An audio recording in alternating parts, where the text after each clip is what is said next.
And well, also Shinar, it is connected.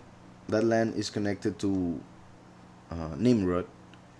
It is said that it is as hell because it is so low that when the flood happened, the bodies, all the corpses, pretty much ended up there because of the shape of the land at that time, made all the bodies go there. So Shinar pretty much represents Sheol or hell, the worst or the bad part of Sheol, where the souls go.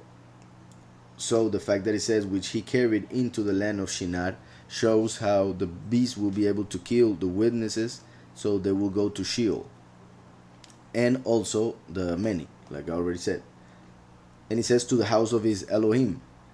It is very interesting because Nevo, as I said, was Mercury, and as I have said, is connected to Azazel, the Azazel, the angel that fell in the time of Enoch, and that is mentioned in Leviticus 16 for the ritual of Yom Kippur, which was represented by Barabbas.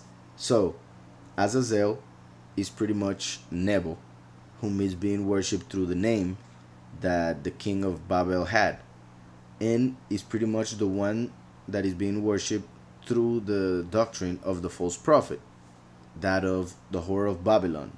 That's why he's the king of Babylon. Also, the fact that it says, which he carried into the land of Shinar to the house of his God.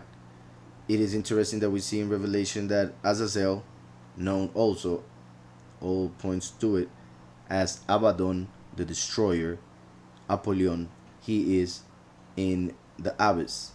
He is in the bottomless pit, which will open during the fifth trumpet.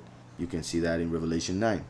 So, the fact that it says, which he carried into the land of Shinar to the house of his mighty one, which is the angel of the bottomless pit, which will come out and enter the body that will be created for it, known as the image of the beast of Revelation 13.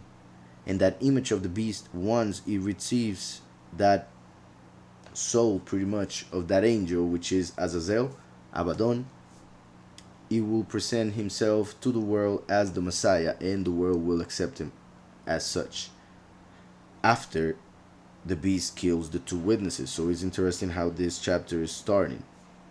So it says, which he carried into the land of Shinar to the house of his mighty one, and he brought the articles into the treasure house of his Elohim. The name Shinar is the country of two rivers.